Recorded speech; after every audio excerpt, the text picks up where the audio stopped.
자, 여러분 안녕하세요. 이제 벌써 6번째 영상입니다. 앞에서 말씀드린 법인사업자에 대해서 계속 이어서 말씀을 나눠보도록 할게요. 우리가 앞에서 법인사업자에 대한 기본적인 개념 말씀을 드렸고요.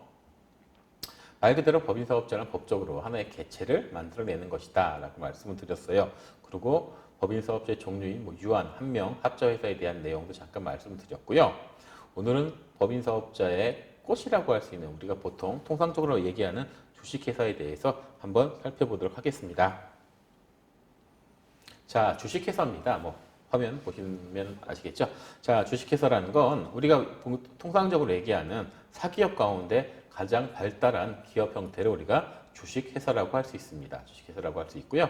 자본가의 자본, 대중의 유휴자본을 통해서 물적 회사를 구성을 하고요.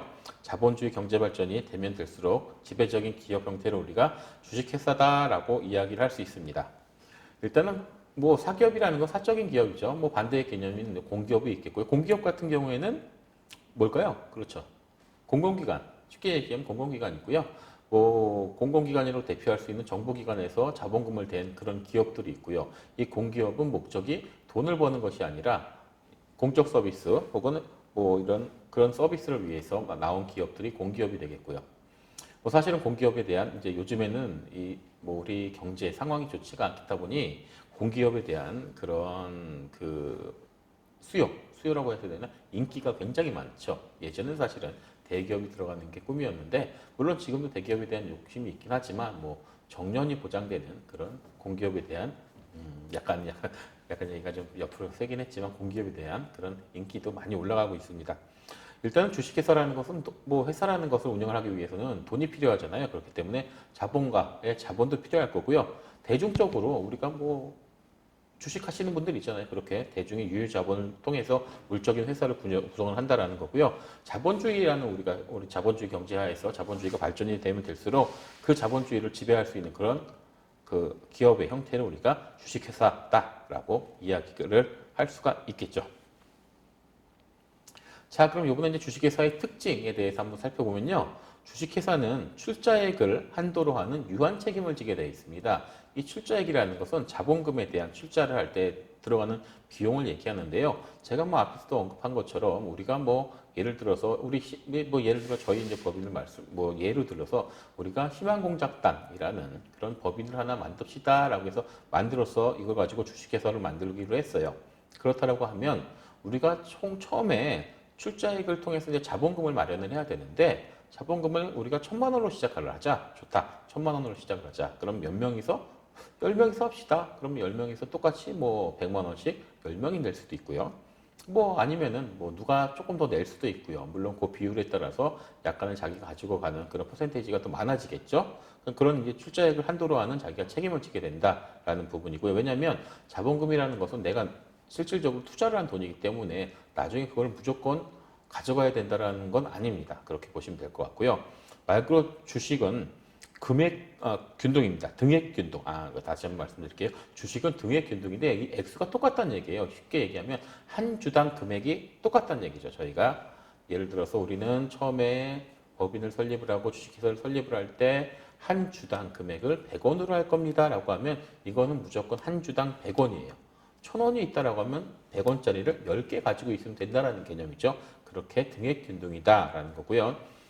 주식을 자유롭게 양도가 가능해요. 그래서 내가 갖고 있는 것을 또 얼마에 팔 수 있고 그 금액이 이제 올라가면 올라갈수록 거기에 대한 차익을 얻고 그래서 주식 투자라는 얘기를 해서 투자를 하시는 분들도 많이 계시죠. 그럼 보통 이게 주식회사 여러 가지 기관이 있는데요. 주주총회라는 것이 있습니다. 이 주주총회는 다 모이는 거예요. 예를 들어서 주식을 갖고 있는 사람들 다 모여요. 그래서 이것은 말 그대로 우리가 보통 비교를 하면 입법기관 같은 거죠. 여기서 법을 만들 수 있는 거예요.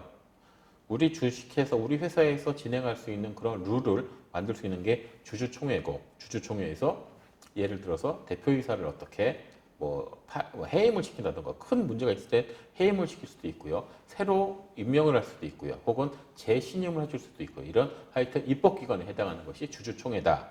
그 다음 이사회가 있는데요. 여기서 이제 보통 이사회라는 것은 몇 명의 임원을 두고 되어 있고 거기에 등기이사로 등재된 이사들이 있게 되는데 이것은 실질적으로 그러니까 주식회사를 운영을 할 수 있는 운영기관에 해당이 됩니다. 그래서 이사회에 모여서 그 이사들이 이번에는 이렇게 진행을 하자.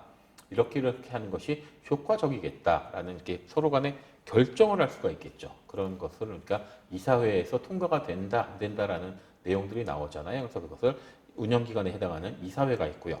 또 하나는 감사, 사법기관이에요. 말 그대로. 하다 보니까 대표이사가 저놈이 조금 맨날 돈 빼다 쓰고 나쁜 짓을 많이 했어요. 그럼 어떻게 해요? 혼내야죠. 그리고 법적 책임을 물어야죠. 그러면 얘가 어떤 나쁜 짓을 했는지 어떻게 해요?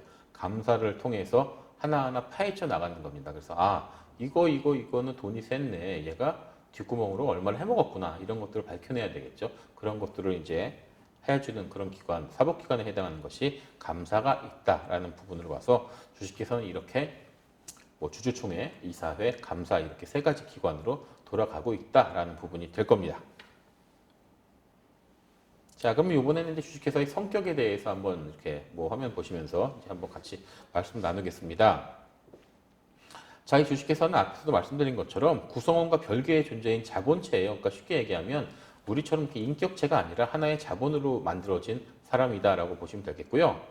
사업 목적 내에서 법적 능력을 갖는 한 법인입니다라고 하는 얘기가 나오는데요. 사업 목적, 우리가 이 사업 목적이라는 건 처음에 주주총회 전에 처음에 이제 모였을 때 처음에 이제 그 주주를 하기 위한 임시총회를 하실 텐데요.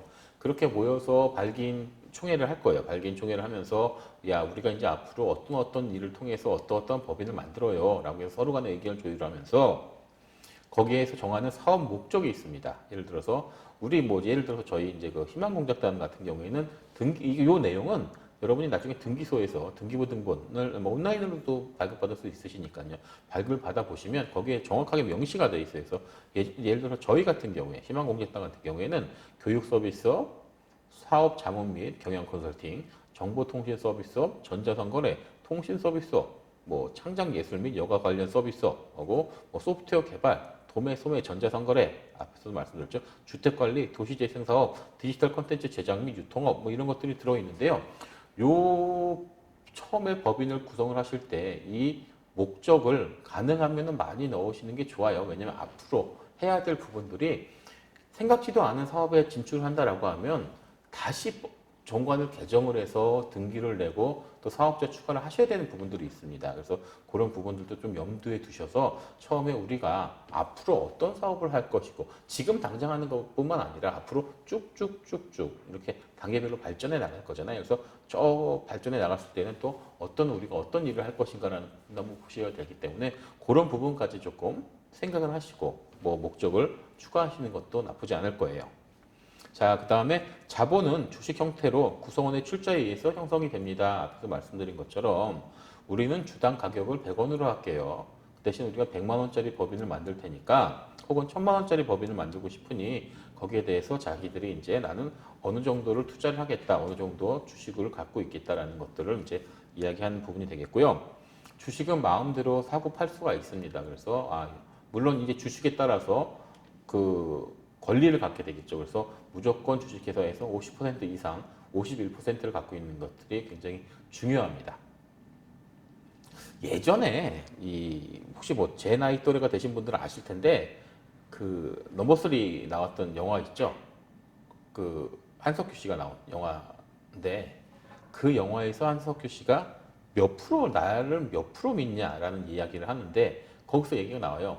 51%라는 얘기가 나오는데 이 51%는 100%야 라고 이렇게 이야기를 하시는데 그 말이 맞습니다. 이 주식회사에서도 51%를 가지고 있다는 것은 곧 과반 이상이기 때문에 100%를 갖고 있는 그런 개념으로 보실 수도 있습니다. 자, 그럼 그 출자의 책임은 유한 책임이다. 앞에서 말씀드린 내용대로 내가 출자한 금액은 내가 그 금액에 대한 건 책임을 져야 된다. 내가 낸 돈에 대해서 나한테 무조건 보장해줘라 라고 이야기할 수 있는 건 아니다 라는 부분 보시면 되겠고요. 또 경영과 소유의 분류예요. 그래서 경영은 이사회에서, 소유는 주주에서 한다. 그래서 실질적으로 자본은 주주총회 혹은 주주들이 자본을 소유를 갖고 있고 대주는 거고요. 자본은 그쪽에서 진행을 해주는 거고 경영은 이사들이 모여서 경영을 진행을 하는 거고 물론 이게 여러분 지금도 사실은 우리나라에서 약간의 지금 문제 많이 바뀌고 있습니다. 그래서 전문 경영인들이 많이 들어오고 실질적으로 경영의 능력이 있으신 분들이 많이 대표이사라던가 이렇게 선임이 돼서 진행이 되시지만 아직도 대기업 같은 경우에는 오너 말 그대로 소유와 경영을 동시에 하려는 부분들이 분명히 있죠. 그리고 처음 시작을 하는 스타트업도 그런 경우들이 있습니다. 그런데 요게 아마 스타트업 시장에서 점점점 바뀌고 있어요. 그래서 투자를 해주는 그런 그 투자자들이 많아지잖아요.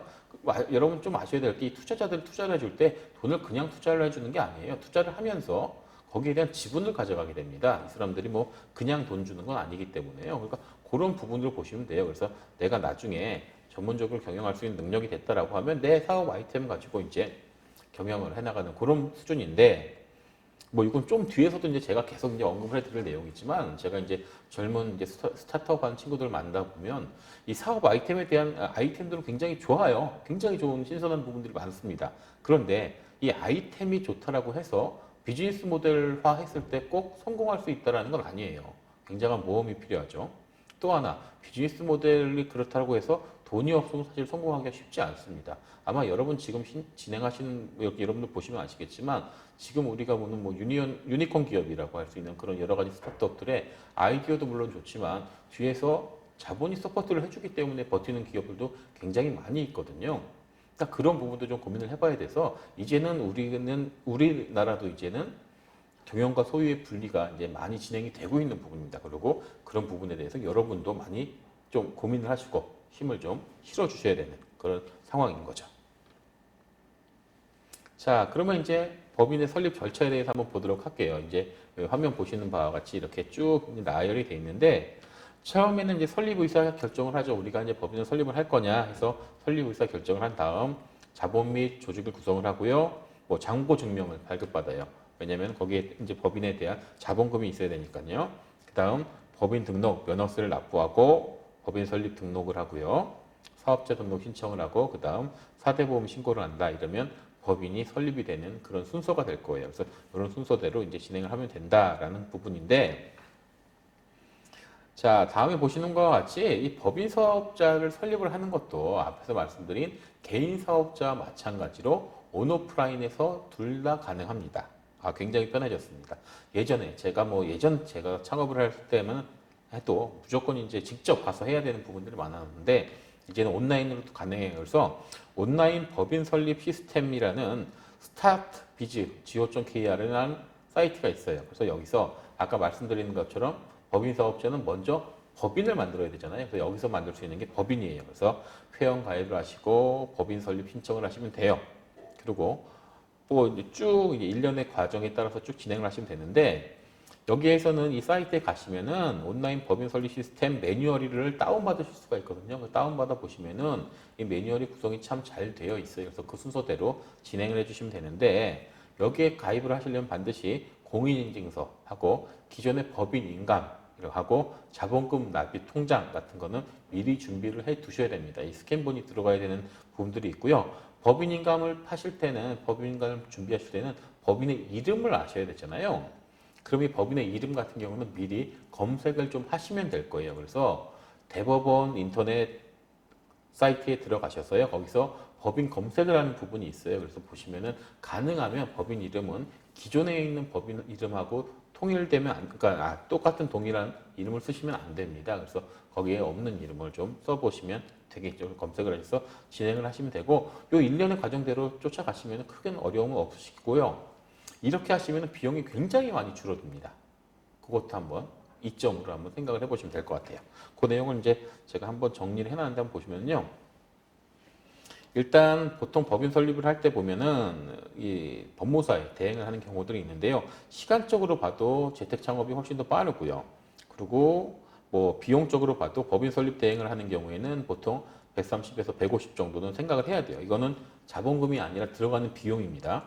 그런데 온라인에서 할 때는 수도권 과밀 억제 구역 이외에는 그러니까 예를 들어서 수도권이 아닌 지역 같은 경우에는 한 15만 7천 원 정도의 그 비용만 내면 돼요. 물론 수도권 같은 경우에는 42만 7천 원 그래서 한 뭐 가격 차이가 조금 한 25만 27만 원 정도 차이가 나네요. 나는데 뭐 이런 것뿐만 아니라 이건 뭐 지금은 이제 자본금 1,000만 원 기준으로 이제 말씀드린 내용인데 이런 것뿐만 아니라 제가 늘 말씀드리는 것처럼 이 법인 사업자 그리고 앞으로 창업을 하시는 분들은 가능하시면 수도권이 아닌 뭐 제가 있는 동해시는 너무 좋고요. 뭐 이런 지역에 이제 중심이 되는 도시들이 좀 있습니다. 그런 도시에서 한번 해보시는 거 혹은 아예 이제 그 뭐 자연을 쫓아서 그런 이제 귀농이라고 얘기하기 좀 그렇겠지만 뭐 그런 이제 자연이 좋은 그런 이제 농촌이라던가 뭐 이런 산이라던가 또 있는 바다가 있는 도시라던가 이런 쪽으로 가보시는 것도 굉장히 좀 좋을 것 같아요 저는. 그러니까 뭐 여러분도 마찬가지고 물론 이제 이건 제 개인적인 얘기입니다만 뭐 아이를 키우는 입장에서도 그렇고 뭐 이렇게 비즈니스하는 입장에서도 그렇고 이게 앞으로 이제 목표를 어디에 둬야 될지 그 부분이 가장 중요하겠지만요. 일단 비즈니스, 그러니까 이 사업 형태 자체가 앞으로 굉장히 많이 온라인화 될 겁니다. 그리고 굉장히 이 시스템화가 될 거기 때문에 이제는 장소가 그렇게 중요치 않은 게 사실이에요. 그러니까 그런 식으로 보시면은 굉장히 이렇게 지방에, 저도 이쪽에 이제 동해시에 와서 생활을 해보다 보니까 너무 좋아요. 이제 수도권에서 길 막히는 건 생각을 못 합니다. 되게 편한 게, 뭐 일례로 말씀드리면, 예를 들어서 왔다 갔다 하는 그 거리는 굉장히 뭐 가깝지가 않아요. 가깝지가 않은데 일단 차가 막히질 않으니까 어디든 15분이면 가는 거예요. 뭐 여러분 아시겠지만 강남에 금요일 오후에 차 막히기 시작을 하면 한 블록을 가는데 1시간 넘게 걸리는 경우도 있으실 거예요. 뭐 저도 실제 예전에 그쪽에서 생활할 때 그런 경험도 좀 해봤고요. 아무 생각 없이 택시 탔다가 죽을 뻔한 적도 많죠. 뭐, 그 한 블록 넘어가는데 뭐 택시비 뭐 만 몇천 원 내고 2만 원 내고 그랬으니까요. 근데 좀 바보짓이죠. 여기서는 그런 것들, 그러니까 차가 막힌다는 거는 뭐 상상도 할 수 없고요. 또 주차하기 너무 편하고요. 물가도 저렴하고요. 최고 좋은 건 공기가 좋습니다. 이건 돈 주고도 못 사는 거거든요. 그래서 가끔씩 이제 저도 이제 집이 이제 경기도권에 있기 때문에 이제 뭐 고속도로 타고 이제 집에 넘어가다 보면 그렇죠. 횡성 휴게소가 이제 거의 중간인데요. 횡성 넘어가면서 여주 지나서 이렇게 넘어가다 보면 하늘 색깔이 달라 보일 정도로 그쪽에 이제 미세먼지가 있으니까요. 이쪽으로 넘어올 때는 또 반대로 공기가 다를 정도로 그런 걸 그러니까 몸이 벌써 느낍니다. 그러니까 그런 부분을 보셔도 앞으로 이제 창업을 하실 때 보면은 그런 것들 한번 또뭐 염두에 두셔도 좋을 것 같고요. 또 뭐 이렇게 지방에 그러니까 지원해주는 프로그램도 많이 있습니다. 그래서 그런 부분도 한번 뭐 이렇게 한번 염두에 두셔서 뭐 이렇게 창업을 하실 때 한번 뭐 생각을 해보신 것도 나쁘지 않을 것 같고요. 혹시나 그런데 좀 관심이 있다라고 하시면은 개인적으로 뭐 문의를 주신다거나 혹은 뭐 이렇게 글을 남겨주시면 제가 아는 한도 내에서 모르면 뭐 배워서라도 말씀을 드릴게요. 지원하는 거에 대해서 말씀드려보도록 할게요. 자, 그럼 이제 실제 앞에서도 이제 설립 절차에 대해서 얘기하고 나왔는데요.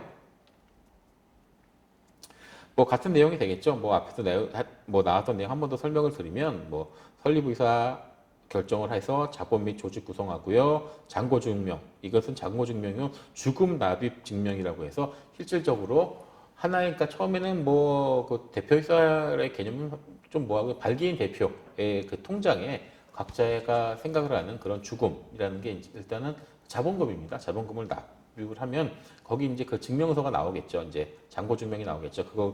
그걸 갖고 있고요. 또 법인을 등록하는 면허세들이 있어요. 그래서 그 면허세도 납부하고요. 그 다음에 법인 설립을 하는 등기를 하고요. 그 등기를 하고 나서 한 2, 3일 정도 있으면 등기 업무가 마무리되면 가서 아까 말씀드린 등기사항 전부 증명서, 우리가 보통 얘기하는 등기부등본을 띄어서 이제 임대차 계약서 같이 사업자 등록을 가서 하면 되겠죠. 그때 사업자 등록을 할 때 우리가 어떤 업종, 어떤 업태를 할 겁니다라고 얘기하면 보통 여러 개가 들어가는데요. 법인 같은 경우에 그렇게 하고 나서는 거기에 들어가는 이제 뭐 대표이사를 비롯한 여러 이제 직원들이 있겠죠. 직원들의 이제 4대 보험까지 가입 신고를 하시면은 통상적인 법인 설립 절차가 완료가 되는 겁니다. 그래서 일단은 법인 사업자라는 거는 뭐 앞에서 말씀드린 내용처럼 우리가 보통 스타트업을 시작을 하시고 기술 창업을 하시던지 여러 명이 이제 팀으로 각자의 분야에서 일을 할다라고 할 때는 법인이 조금 어울리는 그런 부분들이 있기 때문에 그런 부분에 대해서 좀 설명을 드렸고요. 앞으로는 아마 지금 이제 그 4월 초부터 이제 아마 그 예비 창업 패키지는 이제 끝났어요. 그 대신 예비 창업 패키지가 여러 분야로 이제 모집 공고들이 올라오고 있고 또 초기 창업 패키지, 뭐 창업 도입 패키지 이런 부분들이 또 이제 계속 나올 거예요. 그래서 다음 시간에는 그런 그 국가 지원 사업들에 대한 전반적인 내용을 한번 좀 말씀을 드리고요. 이제 앞으로는 각각에 대한 내용을 좀 드릴게요. 그래서 저번에 말씀드린 내용처럼 요건 이제 첨언으로 드리는 말씀인데 일단은 사실은 제가 이제 약간 이제 이러닝의 개념처럼 이제 처음에 쭉 이제 정해진 커리큘럼대로 이게 말씀을 드리면서 이제 컨텐츠를 준비하려고 했는데 그 내용은 그 내용대로 진행을 하되 이제 그 사업에 관련된 지원 사업 같은 것들이 있잖아요. 그런 부분은 그때그때마다 짧게라도 만약에 영상이라든가 이런 걸 찍어서 계속적으로 여러분께 제공을 해드리도록 하겠습니다. 그리고 뭐 사업 계획서에 작성하는 법이라든가 이런 부분도 기본적인 내용들은 아마 이 컨텐츠를 통해서 말씀드릴 거고요. 조금 기회가 허락한다라고 하면 아마 이제 이 부분은 코로나가 다 마무리가 되고 나서 진행이 되어야 될 것 같은데 조금 우리가 오프라인 세미나 같은 걸 한번 좀 고민을 좀 하고 있어요. 그래서 기본적인 것들은 이런 유튜브 콘텐츠를 통해서 여러분께 제공을 해드리고요. 약간 뭐 심화적인 부분이라고 해야 될까요? 실질적으로 제가 보면서 말씀을 드려야 되는 부분, 혹은 조금 그래도 나름의 팁이라는 것들은 또 이렇게 막 저기 할 수가 없으니까요. 그런 부분들은 아마 오프라인 상에서의 뭐 그런 세미나 같은 것도 한번 고민을 좀 해보도록 하겠습니다. 하여튼 여러분 지금까지 뭐 이렇게 영상 같이 봐주시고 이런저런 이야기, 고민 같이 나눠주셔서 고맙고요. 앞으로도 하여튼 여러분에게 도움 드릴 수 있는 그런 멀쩡하고 제대로 된 그런 컨텐츠를 한번 찾아뵙도록 하겠습니다. 여러분 고생 많이 하셨고요. 다음 영상에서 뵙도록 하겠습니다. 감사합니다.